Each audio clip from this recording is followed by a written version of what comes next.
Well, everyone, back at it again in the shop. Today we're working on this 55 Husky. We're doing intake manifold, I guess is what you call it. This one's stripped, so I haven't been able to use this saw for a bit. So I'll get you positioned and we'll get into how the hell you do it. It's not very hard, but some people probably don't know. So I'll get you set up and we'll get into it. Okay, so first off, you're gonna need a Phillips screwdriver. Take out your three top cover screws. So there's one there. Let's see, there we go. One there, one back here, and then one straight across from that on the other side. Alright, and then I got something special for this thing that I made a long time ago, and I ran it for a little bit, and then this thing started giving me some issues, so a little more on that after we get this done. So take your air filter off. This one's held in by a red Robertson screw. Where the heck is it? There it is. This holds the filter in. Bang. Set that to the side, and now it should be, there's two screws there. One of them is going to be somewhat stripped. I know that. I guess this is the one. Yeah, that's the one that doesn't matter how much you tighten it, it just doesn't do anything. So get that swapped out. And all that's from is just over tightening, which I guess better to be tight than loose, but at the same time you gotta kind of know when to say that's too tight. So there's that one. There's another one here, and this takes everything, the carburetor, all the jazz. So bang. So there all that is, right? Throttle linkage and everything. So you can kind of set it to the side and then take the spark plug boot off. Take that off. You can hang it down here. Actually, I'm going to take that, set it over here, and this throttle linkage.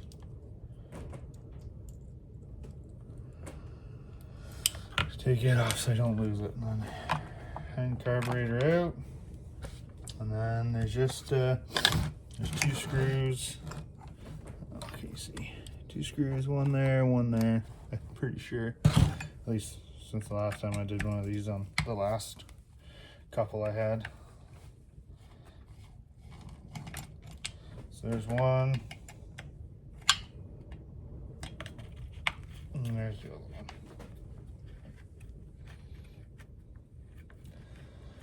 All right.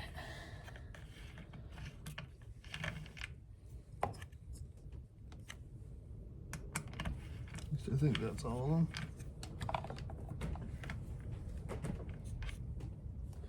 One, two. Feels like there's another one somewhere. Okay. Take that nice gasket off.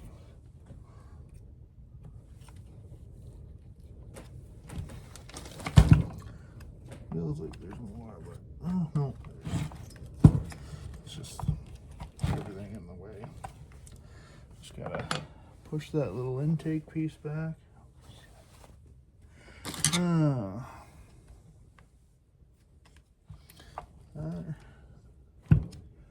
Imagine that probably all comes out with the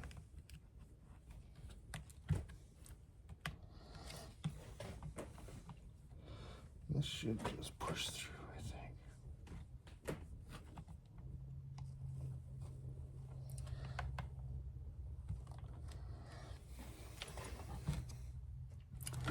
Okay, I think you gotta take the side cover off, so do that, and that'll give us a little bit of a better idea of what's going on. So those are, on this one at least, are smaller Allen keys.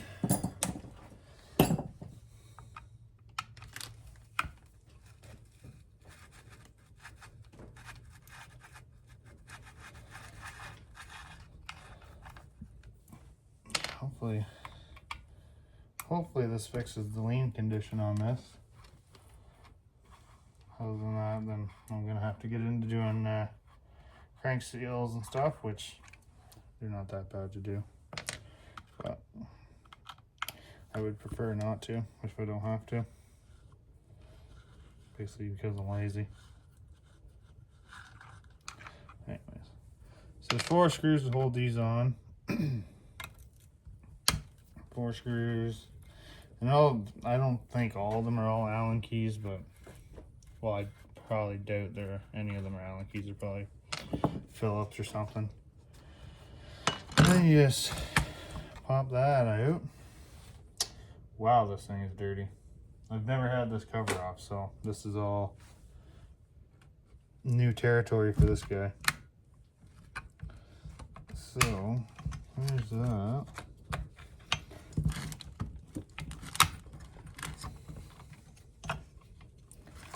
This should just come out of there. Oh. Yeah, I dropped that on the ground. Alright. All this stuff out of here. What is catching this screw? There's gotta be a screw in there somewhere.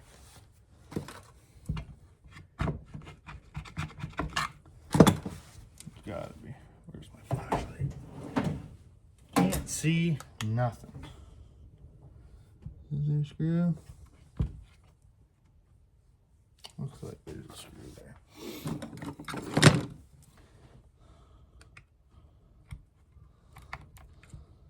Yeah. Looks like a flathead screw.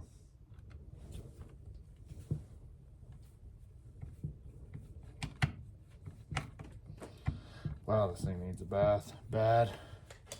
So yeah, there's a flathead screw here that holds the little air intake that feeds up into the top off the side. I think that should be,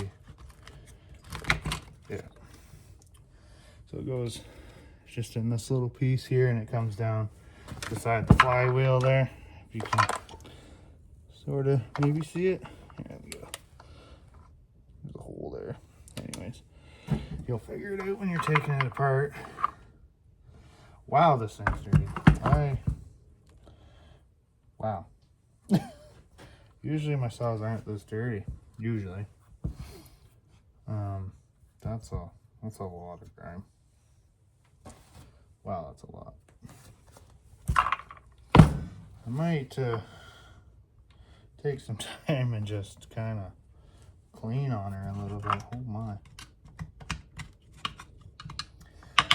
I got this from a guy I work with, so it's been used. It's not like it's somebody bought it and then never used it or anything.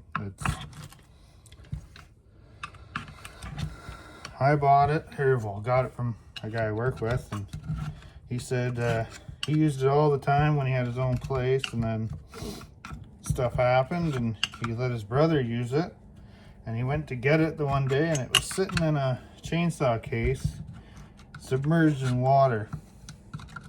So he grabbed the case and took it home, and when I got it, the case had a whole bunch of water and stuff in it, and the saw was just sitting in it the whole time, so it was all gross and grimy. I'm just gonna dump this. Wow, that's dirty. That's like, look at that. Like, it's just chunks of stuff coming out of this poor saw.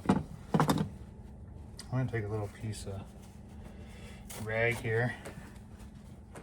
I'm gonna put it right in the intake. So then, I'm gonna blow this thing off. Oh my. If I can get it to do what I want it to do here.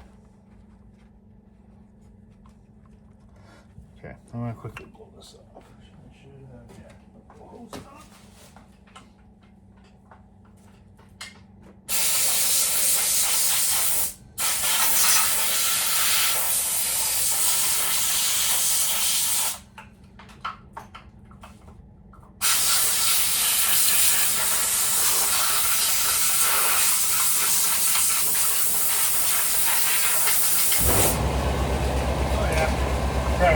Crosser kicks on.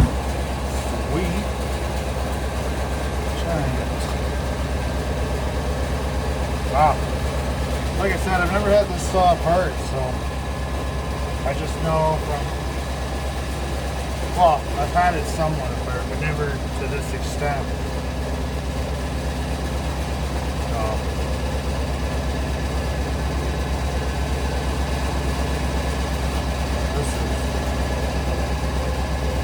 Okay. Now, gotta get the little intake piece here out of here. There we go. So,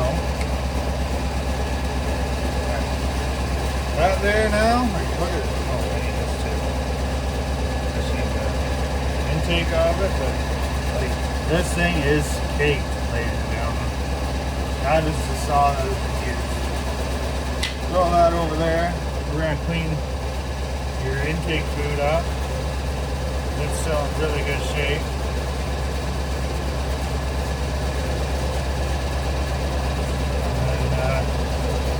And we're going to try and get this sucker back together. Well, not try. We will get this thing back together. You guys probably can't hear a friggin' thing with that compressor running. Okay. I'm going to go turn that thing on.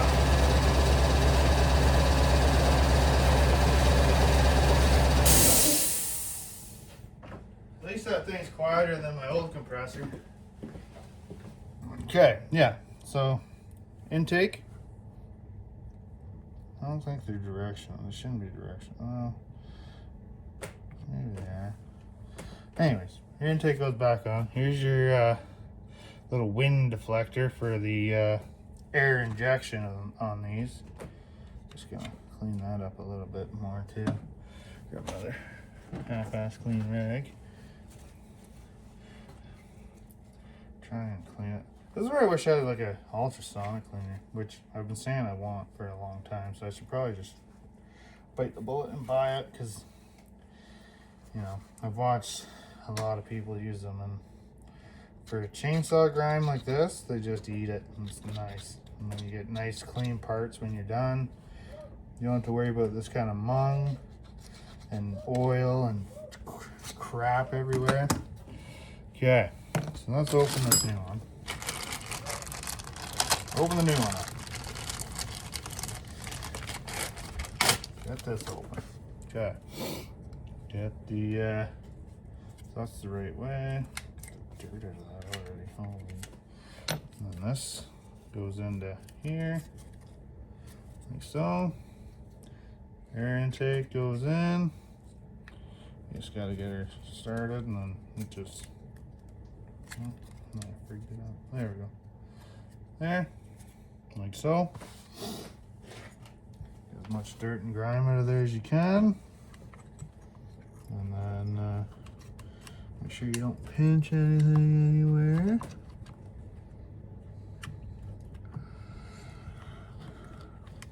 And then make sure everything goes into where it wants to be.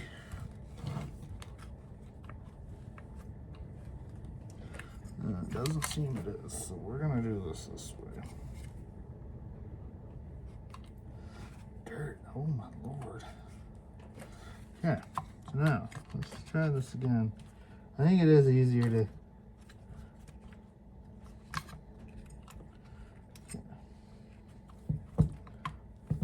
there we go. Yeah, it's easier to put the intake boot on the intake manifold first. Just a little tidbit there.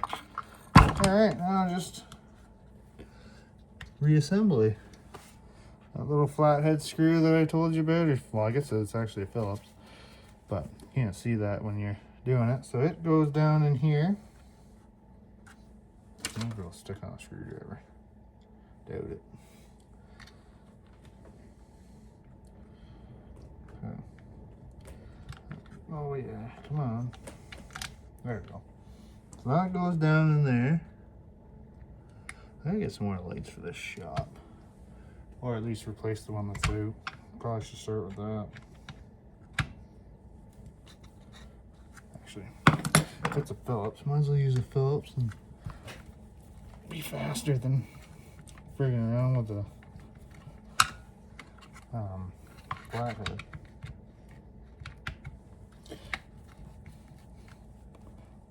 There. Okay, so there's that. That's somewhat in. And then there's 2 screws that hold it in there. Bang. Bang. Those go in.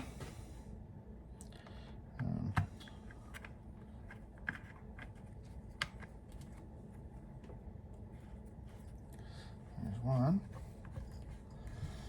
So one thing, I do like how simple these are. Like, just the Husqvarna series, like these series in general, like your 200 series, and these are pretty close to those. Just for simplicity of everything. So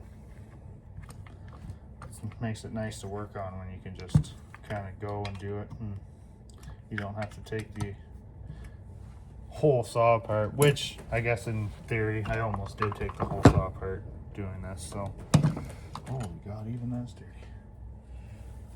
Give this a quick wipe. Get her all put back together. I used to work on these a lot. Back a couple of years ago, I bought a couple of them and fixed them and sold them, and this one just stayed because I got it from a buddy from work, so I guess has sentimental value to me, which it really doesn't, but it does. So it hangs around and gets thrown in the rotation here and there.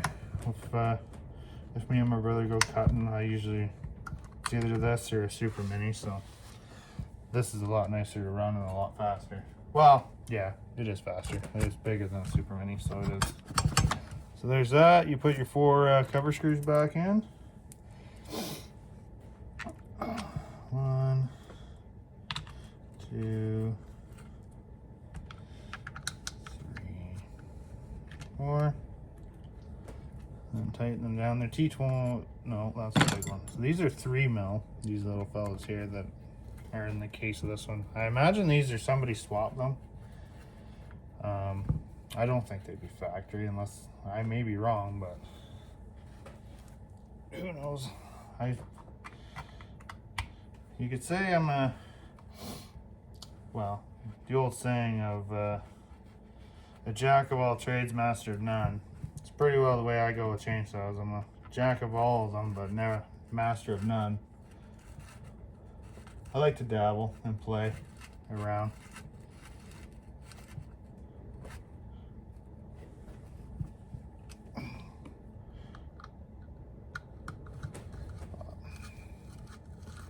But I try to limit my saws to 3 brands: Husqvarna, Steel, and Homelight. But then, as you guys have seen, there's a couple Max floating around, and those are just, well, it started, I bought a lot of 3 saws from an auction, and that Mac just was there with them all, so I thought, well, whatever.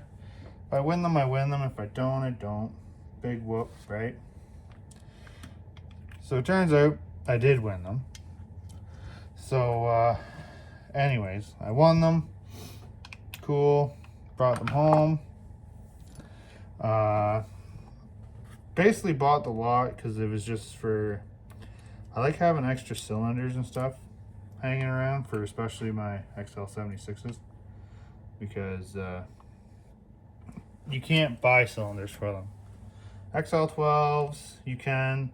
I've even seen super mini cylinders on eBay and stuff, like new old stock, which is fine. But to find anything for XL76s, even piston wise, like I figured out, I think it's 034, 036, one of the two. Anyways, babbling on. The rings off of one of those will fit. They're the same thickness. You just gotta take a grinder or a ring gapper, like you know how they gap like racing engine piston rings. You gotta just oh, did I figure that out? Yeah, I did. I messed up. You gotta take it and gap the rings, but you just gotta take, because they got a, I don't know how the heck to explain it. Homelight rings don't have a relief for the centering pin. What would it be? Centering pin, I guess you'd call it, or the ring pin on one. Anyways,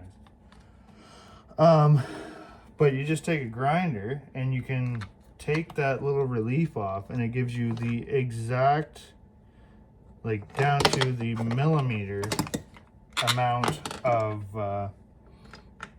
like ring gap you need for these saws to match, like to exactly match a stock ring. Okay, how are we working here? What did I just do? Okay, this goes like this.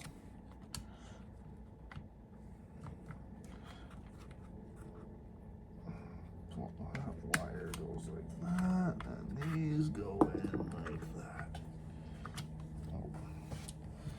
Okay, get these in. Just fumble friggin' around here.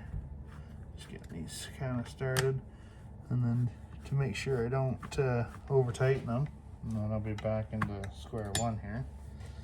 And I think I got these.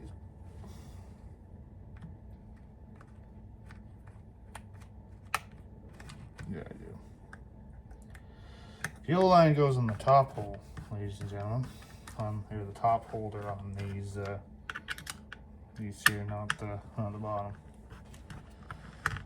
And I have them reversed. So, no, that's right. What am I talking about? I don't even know.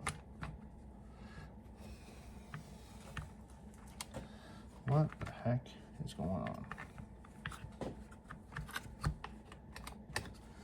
Okay.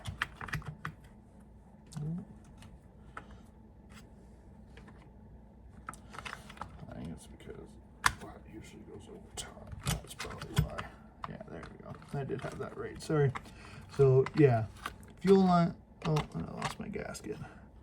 Gotta make sure the old gasket's on there, because if not, air leak. And then you'll be back to square one going, well, I just put that new intake on and it's still got the lean condition. So anyways, get that all in there. Something's kind of bound up here.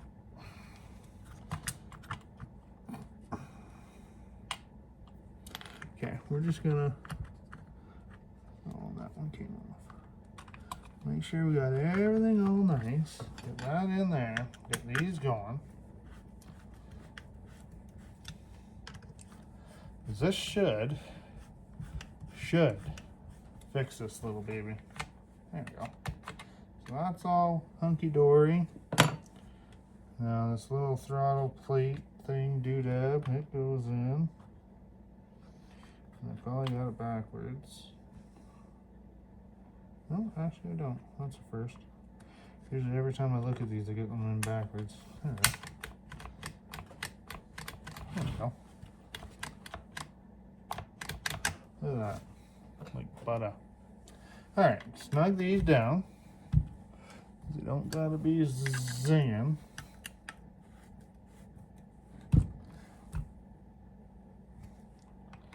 And there we go, just like so. Choke works, this is all nice. Fuel line's in there nicely, yeah. Okay, we're all set. Air filter goes back on. Get that wire out of the way. Get your, well, in this case, Red Robertson, because that's what holds the air filter in on these. On this one at least, not everybody's be the same. And of course, you're not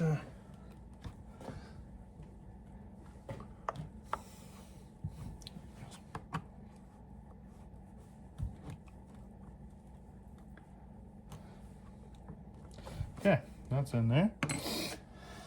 And then you just actually, I'm gonna leave this off because, well, we're doing it. I made this a long time ago just for this saw, because at the time the muffler was rotted off it from sitting in the water. And I ran it for a bit and it was okay. I just could never get it tuned, and I'm guessing it's probably because, well, that was leaking for all that time. So we're gonna see here what we can figure out and do. I don't think I have the old, well, what I had it mounted with before, so.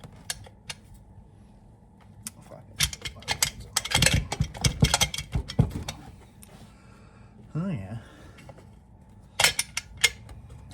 The big spike up dog. Oh, there we go. Yeah. There's all the old can mufflers for these. And then these just have two studs. Bang and bang. Like that. Two studs and a muffler gasket. So I gotta figure out now how the heck I can mount that pipe without it looking a little bit of special needs here. Now, I do have this. These are handy. I don't know if anybody has these, but these are handy. They're bolt kits for, well, you can buy them for Steels or Husqvarnas. That's my Husqvarna one. And then this is my Steel one. So it comes with a whole bunch of screws and little doodads that you might need if, you know what I mean, you're buying used saws. A lot of them don't come with, they don't come with all the screws and stuff like that well, you need because people take them or whatever, right? So, will that fit in there? Oh, well. Okay, so these are bigger, which I don't care. Those are nylocks that they give you. Yeah. So I'm thinking if I can get, because these are for, these will be for the old series, which I don't have, but they give you a whole bunch. But if I can cut these down, one of these down, cut one of them down, re-tap it, I think we'll be in the clear. Put the muffler on it, and we'll have a piped 55. As funny as that is, because nobody pipes 50cc saws unless they're ported, and this thing is stock. They're stocker than stock. But we're gonna see. Mostly because I'm crazy and I like horsepower and making noise. Hence the reason why I have home lights. But I think I'm gonna mess around with this, and I'll probably just do a short, or I'll do like a, I don't know what the heck you'll call it. Here, let me bring it up so you can see me, so you're not staring at my gut. What are you staring at my gut for? Yeah, I think I'll just do a little recap when I get it on, because I did get the zip running too, if anybody's curious. The carburetor kit, it runs okay. I honestly bought it just to say I have one, because my other one was not complete, and it was not in great shape. Actually, I pulled the air filter out of it and it was a mouse nest, so that's fun. But yeah, I'm gonna play with this, and then I'll probably get a video of it running and hanging, or like running, get it all tuned in, and then yeah, maybe one night this week I'll get some videos of it actually cutting, because that's what everybody wants to see. They don't want to see it sitting on a bench, they want to see it cut. So hopefully hopefully I get that on tonight, and then yeah, I'm hoping this week I'll have some more parts so I can get some more content out. I'm getting real anxious to get the 046 out. But anyways, thanks for watching, guys. I know this is not home light content, but it is what it is. Gonna be a bit of Mac content for you, but thanks for watching, and I'll catch you on the next one.